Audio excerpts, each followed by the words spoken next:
Olá a todos, sejam muito bem-vindos ao canal Papo Efeito Isolante.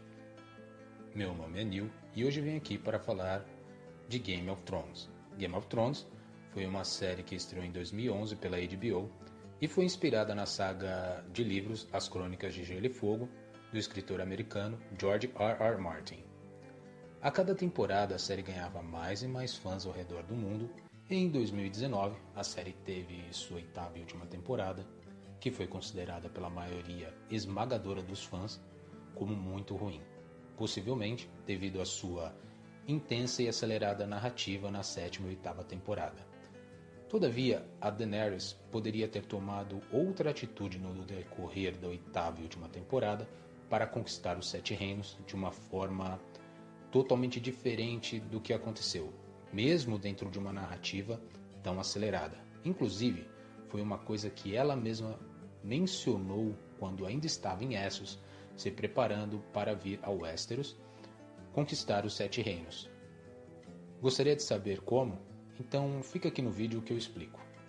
Para explicar isso, primeiramente é necessário que vocês vejam como funciona a estrutura de governo em Westeros. Westeros, além da capital Porto Real, onde fica o governante dos Sete Reinos, que ocupa o Trono de Ferro, possui 8 grandes casas suzeranas, que controlam cada um dos Sete Reinos, conforme o mapa que deve estar aparecendo aí na tela de vocês.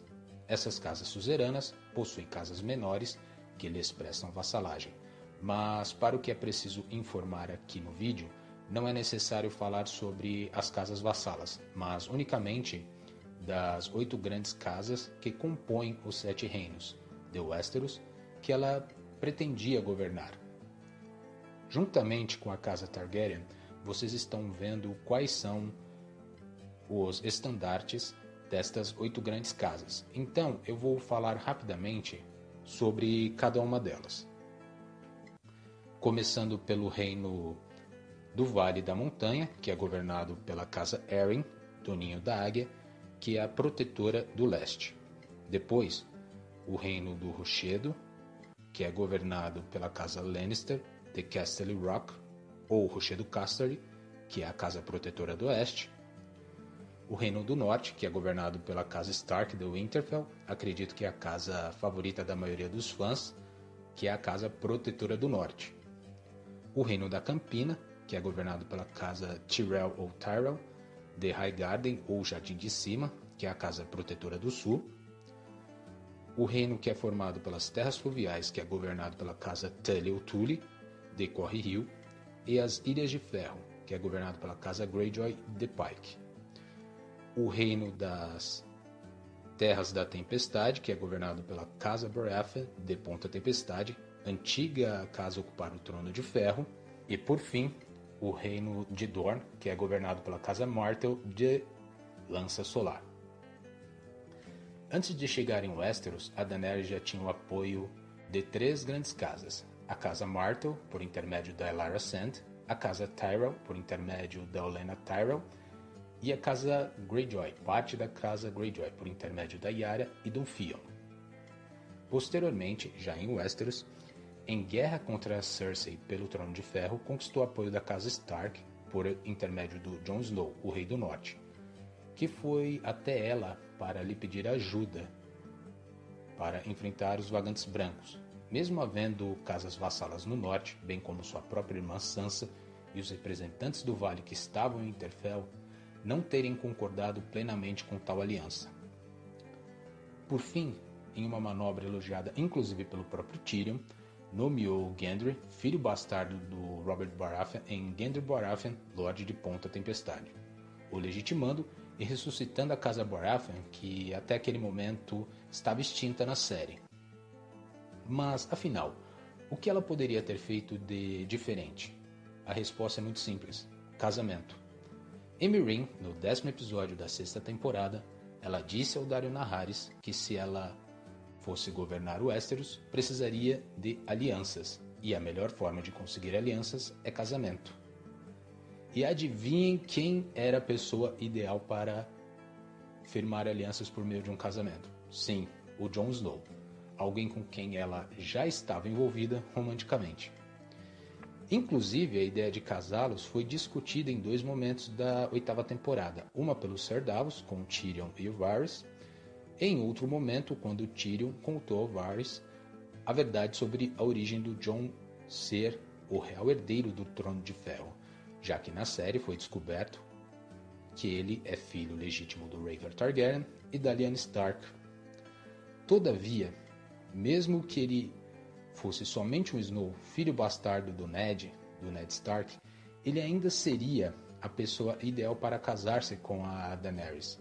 E o motivo é simples, seus meio-irmãos, já que a Sansa, o Bran e a Arya são primos do Robin Arryn, que governa o Reino do Vale e da Montanha, e sobrinhos do Edmure Tully, que governa as terras fluviais. Portanto, casando com Jon, ela consolidaria seu apoio de maneira firme no norte e acalmaria os lords que não gostaram do fato do Jon ter se ajoelhado para ela, como foi o caso da Casa Glover, uma vez que o casamento entre os dois traria uma ideia de igualdade entre ambos para os nortenhos e não mais de vassalagem. Por consequência desse casamento, ela ganharia o apoio indireto da Arya e principalmente da Sansa, que tinha a Casa Arryn, consequentemente todo o Vale, como seus aliados, pois mesmo as duas Starks não gostando dela, ficariam ao seu lado por causa do Jon, possivelmente tirando da Sansa a ideia de independência do Norte, que em minha opinião não tem nenhum sentido na linha narrativa da série, e fazendo a Sansa não tramar mais contra Daenerys, como quando ela contou para o Tyrion a verdade sobre o Jon, o que causou, mais para frente, a morte do Lord Varys. Também ganharia o apoio da Casa Tully, já que o Edmure é tio dos Starks, irmãos do Jon, e apoiou no passado seu sobrinho, o falecido Robb Stark, na Guerra dos 5 Reis contra os Lannisters. Percebe que nessa atacada ela já teria conquistado 6 reinos, faltando apenas as terras ocidentais, governadas pela Casa Lannister, com quem ela estava em guerra pelo Trono de Ferro. Agora é só derrotar a Cersei para conquistar o 7º reino, certo? E se eu falasse que ela já poderia conquistar as terras do Oeste, antes mesmo de ir atrás da Cersei em Porto Real? E o motivo é simples: Jaime Lannister. O Jaime finalmente havia abandonado sua irmã gêmea Cersei, indo embora de King's Landing para lutar no norte contra o Exército dos Mortos. Um trunfo na manga que poderia ter sido usado como uma oportunidade de ouro, já que ao chegar em Winterfell, praticamente todos, incluindo a própria Daenerys, desejaram sua morte. Mas a Brienne de Tarth, falou sobre suas boas ações, ajudando na decisão para deixar ele ficar. Inclusive, o ponto alto do episódio também foi o momento mais emocionante da última temporada. Foi, sem dúvida, a nomeação da Brienne em Sir Brienne pelo Jaime. Posteriormente, após finalmente lutarem e vencerem os mortos, participaram de um desafio que consistia em beber. Quando perguntada pelo Tyrion se era virgem, ela deixou a mesa. Jaime a procurou mais tarde e ela teve com ele sua primeira vez.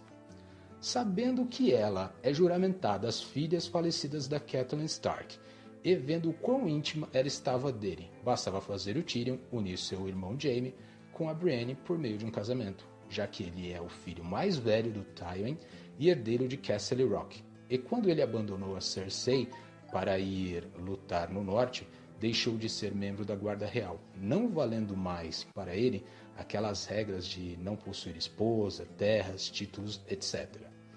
Com isso, teríamos uma Lady Lannister de Castle Rock, Sir Brienne, juramentada às garotas Starks, que a apoiariam devido ao seu casamento com o Jon. Percebe que essas duas manobras que envolvem casamento dão a ela os 7 reinos. Ela seria a rainha dos 7 reinos sem precisar ter uma batalha contra Cersei depois de derrotar os White Walkers no norte. Ou seja, sem seu dragão Rhaegar morrendo de uma forma nada a ver, ou Missandei de Nat sendo capturada e decapitada, faltando apenas tomar Porto Real, com a ideia do cerco que o Tyrion teve no 2º episódio da 7ª temporada. Cerco que, aliás, não precisaria dos Imaculados, dos Dothrax, muito menos de dragões, já que ela poderia usar o exército de Westeros pelas alianças firmadas, e que seria muito mais eficiente, já que ela tinha agora ao seu lado o Sr. Davos, contrabandista que nasceu em Porto Real e que conhece as brechas da cidade como ninguém. Com isso, a população que a Cersei abrigou em Red Keep, a Companhia Dourada e o exército Lannister passariam fome, e seria uma questão de tempo até a Cersei ser entregue de bandeja para Daenerys ou ela fugir de Porto Real para não cair nas mãos da Rainha Dragão. Pronto, ela tomaria o Trono de Ferro e seria coroada Daenerys da Casa Targaryen, primeira de seu nome, rainha dos Ândalos, dos Rhoynares e dos primeiros Ândalos, protetora dos Sete Reinos. Dava até para incluir também os demais títulos, como Nascida da Tormenta, Não Queimada, Mãe de Dragões, Quebradora de Corrente, Mãe dos Escravos, Calice dos Dothrak, Rainha de Meereen, etc. Logo, se ela ainda queimasse Porto Real e fosse morta pelo Jon Snow, por isso com uma faca no coração no final da série, os motivos seriam outros, e não aqueles que nós vimos no decorrer da 8ª temporada. Galera, essa é a minha opinião. Eu acho que se as coisas tivessem se desenvolvido desta forma, a Daenerys tivesse conseguido fazer essa estratégia funcionar, o final da série até poderia ser o mesmo, mas por motivos diferentes. Principalmente porque Game of Thrones, apesar de ser uma série de ficção e fantasia, é conhecida por expor a personalidade humana de uma forma bem realista, já que seus personagens, salvo pouquíssimas exceções, não são totalmente bons nem totalmente maus. Mas, por favor, dê sua opinião aqui nos comentários e se curtiu o vídeo, dê aquele like para ajudar. E inscrevam-se no canal, pois ajuda muito. A todos, meu muito obrigado e até uma próxima.